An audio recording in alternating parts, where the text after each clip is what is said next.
নমস্কার, আমি সুকৃতি দান। আশা করি আমরা সবাই ভালো আছেন। আপনারা সবাই দেখছেন অ্যাস্ট্রো সলিউশন।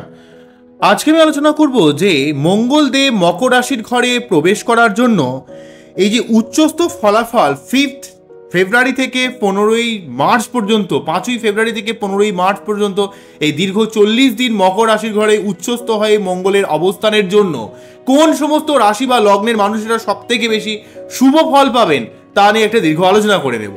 মূল আলোচনা আসার আগে আপনাদের জানিয়ে রাখি, অ্যাস্ট্রো সংক্রান্ত নিত্য নতুন টিপস পেতে আমার এই অ্যাস্ট্রো সলিউশন চ্যানেলকে সাবস্ক্রাইব করুন, পাশে থাকা বেল আইকনে ক্লিক করুন। চলে আসি মূল আলোচনায়। প্রথমেই বলবো, দেখুন, মঙ্গল হচ্ছে আমাদের সাহস, পরাক্রম, তেজের কারক গ্রহ। আমাদের জীবনে লড়াকু মেন্টালিটি, আমাদের জীবনের সম্পত্তি, মেয়েদের ক্ষেত্রে বিবাহিত লাইফ, মেয়েদের ক্ষেত্রে তাদের শক্তি, তাদের মধ্যে অ্যাকচুয়ালি বৈবাহিক যে সুখ স্বাচ্ছন্দ্য, মঙ্গল সার্বিকভাবে নারী এবং পুরুষ তাদের প্রত্যেকের ক্ষেত্রে শরীরের ক্ষমতাকে ইন্ডিকেট করে এবং আমাদের সম্পত্তি, আমাদের দৈহিক ঊর্জা শক্তি, আমাদের মেজাজ, আমাদের অ্যাগ্রেসিভ মেন্টালিটি, এই ব্যাপারগুলোকে কন্ট্রোল করে। তো যাই হোক, এই মঙ্গলের মতো এমন একটা শুভ গ্রহ যখনই উচ্চস্থ থাকবে, দীর্ঘদিন পর কিন্তু উচ্চস্থ হচ্ছে, তো উচ্চস্থ থাকবে হচ্ছে মকর রাশি ঘরে। আপনারা জানেন যে প্রতিটা গ্রহ কোনো না কোনো ঘরে কিন্তু উচ্চস্থ হয়। মকর রাশি ঘরে কিন্তু এখানে মঙ্গলদেব উচ্চস্থ হয়। তো উচ্চস্থ মানে সে কিন্তু একটু স্ট্রং হয়ে যায়। স্ট্রং হওয়ার জন্য অ্যাকচুয়ালি যে সমস্ত রাশি বা লগ্নের ক্ষেত্রে অ্যাকচুয়ালি লগ্ন জানলে লগ্নটা দেখবেন, লগ্নটা সব থেকে ম্যাচ করবে। রাশি হলে রাশি দেখবেন, লগ্নের ক্ষেত্রে বেশি ম্যাচ করে জেনারেলি ভাবে। লগ্ন না জানলে রাশিটাকে দিয়ে মেলানোর চেষ্টা করবেন। তো যেহেতু মঙ্গল উচ্চস্থ হচ্ছে, তাই উচ্চস্থ হওয়ার জন্য আপনাদের ওভারঅল ভাবে কিন্তু অনেক সমস্যা থেকে কিন্তু নির্মূল করে দেবে। তবে যে সমস্ত লগ্নের ক্ষেত্রে মঙ্গল শুভ গ্রহ, তাদের ক্ষেত্রে অবশ্যই আপনাকে শুভ প্রভাব দেবে। তবে হ্যাঁ, মঙ্গল উচ্চস্থ থাকার জন্য একটু রাগ, জেদ, একটু হটকারিতার ব্যাপার কিন্তু বেড়ে যাবে। আপনার যদি মঙ্গল খুব একটা শুভ না হয়, আপনার লগ্নের এক্সপেক্টে বা আপনার যদি বাচ্চাদের মঙ্গল অবস্থান শুভ না হয়, তাহলে কিন্তু যতটা শুভ ব্যাপারগুলো বলবো ততটা শুভ পাবেন না।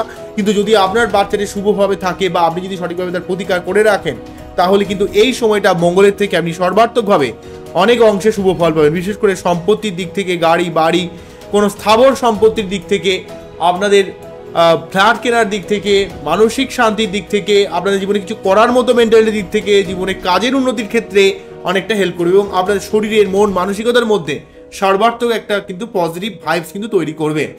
প্রথমে মেষ রাশি বা লগ্নের ক্ষেত্রে সব থেকে বেশি শুভ ফল পাবে, যেহেতু দশমভাবে উচ্চস্থ হয়ে রয়েছে, তাই আপনাদের ক্ষেত্রে কিন্তু কর্মের জায়গাটা উন্নত করবে। কর্মের জায়গার ক্ষেত্রে শুভ ফল পাবেন। আপনারা যারা অ্যাডমিনিস্ট্রেটিভ সেক্টরে রয়েছেন, যারা কিন্তু কোনো রকম গভর্নমেন্ট রিলেটেড কোনো কাজের সঙ্গে যারা যুক্ত রয়েছেন, বা যে কোনো রকমের পুলিশ, মিলিটারি লাইন বা এই ধরনের মঙ্গল অরিয়েন্টেড যাদের কাজ রয়েছে, বা কোনো হার্ডওয়্যার্সের ব্যবসা, কনস্ট্রাকশন রিলেটেড ব্যবসা, তাদের ক্ষেত্রে কিন্তু অনেকটা উন্নতি হবে মেষ রাশি বা লগ্নের ক্ষেত্রে। পরবর্তী বৃষ রাশি বা লগ্নের ক্ষেত্রে সপ্তমপতি নবমে উচ্চস্থ থাকার জন্য আপনার ভাগ্যের সার্বিক উন্নতি হবে। আপনি জীবনের পরাক্রমতা, লড়াকু মেন্টালিটির দ্বারা জীবনে অনেক কাজে কিন্তু সফল হবেন। মিথুন রাশি বা লগ্নের ক্ষেত্রে অষ্টমভাবে উচ্চস্থ হওয়ার জন্য ফাটকা জায়গা থেকে লাভ দেবে, আয় দেবে। তবে অষ্টমভাবে মঙ্গল থাকার জন্য কিছুটা অ্যাগ্রেশনকে বাড়িয়ে দেবে, মাথা গরমের টেন্ডেন্সি বাড়াবে, রাস্তাঘাটে আপনাকে সাবধান হয়ে চলাফেরা করতে হবে। তবে অষ্টমভাবে মঙ্গল কিন্তু আপনাকে উত্তরাধিকার সূত্রে সম্পত্তি প্রাপ্তির দিক থেকে কিছুটা হেল্প করবে, জীবনের সার্বিক ঝামেলাকে নির্মূল করবে। তবে অবশ্যই এই সময়টা একটু সাবধান হতে হবে। আপনার কোনো রকম সোশ্যাল মিডিয়ায় ভুলভাল পোস্ট করবেন না, বা কোনো রকম আইনি জায়গায় পুলিশ বা কোনো রকম প্রশাসনের সঙ্গে কোনো রকম ঝামেলায় কিন্তু যাবেন না, ঠিক আছে? এবং রাস্তাঘাটে আপনাকে গাড়ি ফাড়ি যারা চালান তারা কিন্তু খুব একটু সাবধানে চালাবেন। অষ্টমভাবে যেহেতু মঙ্গল অবস্থান করছে মিথুন লগ্ন ক্ষেত্রে বা রাশির ক্ষেত্রে, মেনলি লগ্ন হলে বেশি ব্যাপারটাকে অ্যাক্টিভ হবে। তো যেহেতু মঙ্গল খুব একটা শুভ নয়। কর্কট রাশি বা লগ্নের ক্ষেত্রে সপ্তমভাবে মঙ্গলের উচ্চস্থ অবস্থান কিন্তু আপনাদের জীবনে আপনার প্রেমের দিকে, ভালোবাসার দিক থেকে, রোমান্টিকতার দিক থেকে, আপনার জীবনে ব্যবসার দিক থেকে, কমিউনিকেশনের দিক থেকে অনেকটা শুভ ফল পাবেন। যারা দীর্ঘদিন ধরে প্রেমের চেষ্টা করছেন বা প্রেমের সম্পর্কের মধ্যে কোনো খারাপ অবস্থা থাকলে সেটা কিন্তু অনেক ভালো করবে, বা সার্বিক অর্থে প্রেম বা বৈবাহিক লাইফে কিন্তু অনেক উন্নতি করবে এবং আপনার ক্ষেত্রে কিন্তু ব্যবসার দিক থেকে অনেক শুভ একটা প্রভাব কিন্তু আপনি পাবেন। অন্যদিক থেকে সিংহ রাশি বা লগ্নের ক্ষেত্রে ষষ্ঠভাবে উচ্চস্থ হয়ে থাকার জন্য, সিংহ রাশি বা লগ্নের ক্ষেত্রে যেহেতু মঙ্গল হচ্ছে রাজ্যকারী গ্রহ, একসঙ্গে কিন্তু নবমপতি এবং চতুর্থপতি, তাই আপনার ক্ষেত্রে রাজ্যকারী গ্রহ হওয়ার জন্য তার ষষ্ঠে অবস্থান আপনার কর্মের দিক থেকে উন্নতি করবে, শত্রুতাকে নির্মূল করবে। আপনি অর্থ সেভিংস করতে পারবেন, অর্থ সেভ করে আপনি অনেকটা কিন্তু মানুষকে ঋণ থাকলে, লোন থাকলে সেই ঋণ বা লোনকে অনেকটা শোধ করতে পারবেন এবং আপনার শরীর স্বাস্থ্যে কোনো খারাপ থাকলে সেটা অনেকটা ঠিক হয়ে যাবে। অর্থাৎ শরীর স্বাস্থ্যের আরোগ্য কিন্তু অবশ্যই হবে এবং আপনার নিজের লড়াকু মেন্টালের দ্বারা নিজস্ব মেন্টালিটিকে অ্যাগ্রেসিভ মেন্টালিটির দ্বারা আপনি জীবনে অনেক কাজে কিন্তু সফল হবেন এবং আপনার যে কোনো রকমের প্রতিযোগিতামূলক কাজে আপনার যদি কোনো পরীক্ষা হোক, কোনো ইন্টারভিউ হোক, সেই সমস্ত কাজে যদি সত্যি আপনি একটু এফোর্ট দিয়ে থাকেন তাহলে অবশ্যই আপনার উন্নতি হবে, কেননা এখানে কিন্তু মঙ্গল অনেকটা শুভ প্রভাব কিন্তু দিচ্ছে। কন্যা রাশি বা লগ্নের ক্ষেত্রে যদি কন্যার ক্ষেত্রে খুব একটা শুভ গ্রহ নয়, তার সত্ত্বেও পঞ্চমভাবে অবস্থান, আপনার প্রেম, ভালোবাসা, রোমান্টিকতা, আপনার সন্তানের মধ্যে একটু গোয়ার মেন্টালি যদিও ক্রিয়েট করতে পারে, তার সত্ত্বেও কিন্তু আপনার প্রেম ভালোবাসার দিক থেকে একটা শুভ প্রভাব পাবেন, কারণ মঙ্গল কিন্তু প্রেমেরও ব্যাপারটা কিন্তু একটা লিড করে।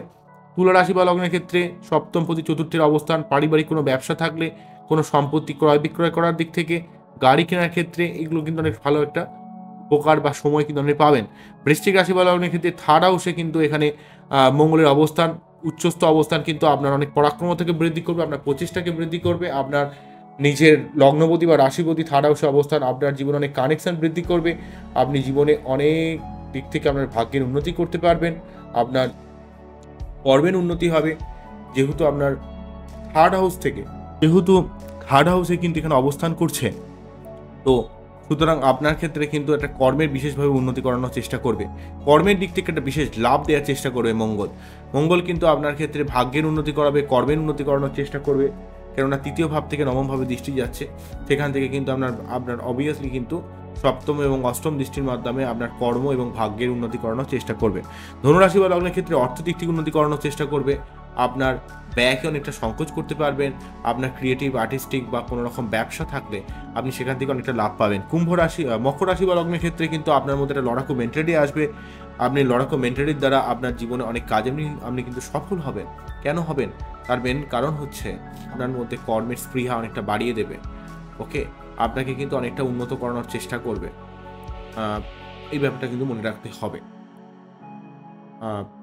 অনেকগুলো জায়গা থেকে আপনাকে কিন্তু হেল্প করানোর চেষ্টা করবে, যেহেতু মকর লগ্নের ক্ষেত্রে মঙ্গল কিন্তু একটা অনেকগুলো জায়গাকে লিড করে। মঙ্গলের কথা বলতে গেলে আপনাকে কিন্তু সর্বার্থকভাবে কর্মের দিক থেকে, ভাগ্যের দিক থেকে অনেকটা উন্নতি করানোর চেষ্টা করবে এবং আপনার একটু রাগ জেদ বেড়ে যেতে পারে, তবে এই নিজের লড়াকু মেন্টালিটির দ্বারা আপনি কিন্তু কর্মে আপনার ভাগ্যের দিক থেকে কিন্তু অনেকটা সফলতা কিন্তু লাভ করবেন। উপরাশি বা লগ্নের ক্ষেত্রে দ্বাদশভাবে মঙ্গলের অবস্থান কিছুটা খরচকে বাড়িয়ে দিতে পারে, আপনার শরীরটা মাঝে মাঝে খারাপ হতে পারে, এই ব্যাপারটা সাবধান হতে হবে, পেটের সমস্যা কিছুটা ক্রিয়েট করতে পারে।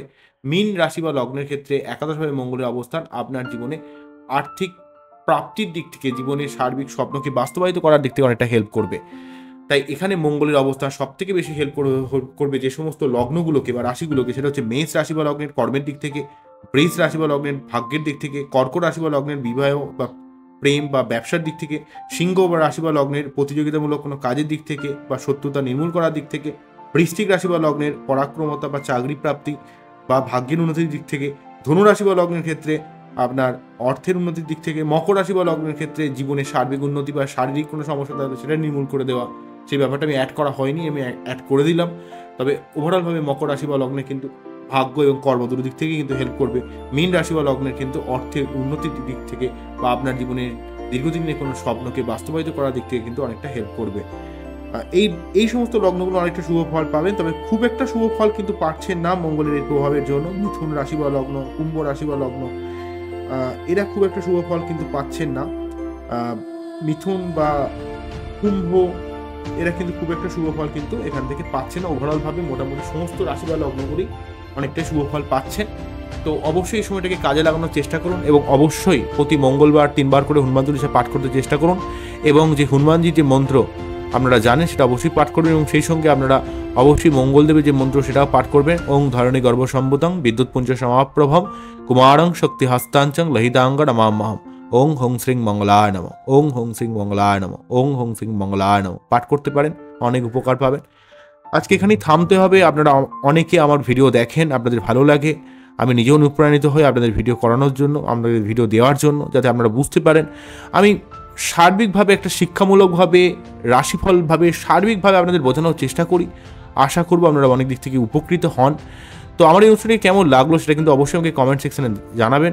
আপনারা সবাই ভালো থাকবেন, সবাইকে ভালো রাখবেন। এই অনুষ্ঠানটি শেষ করছি। নমস্কার, থ্যাংক ইউ।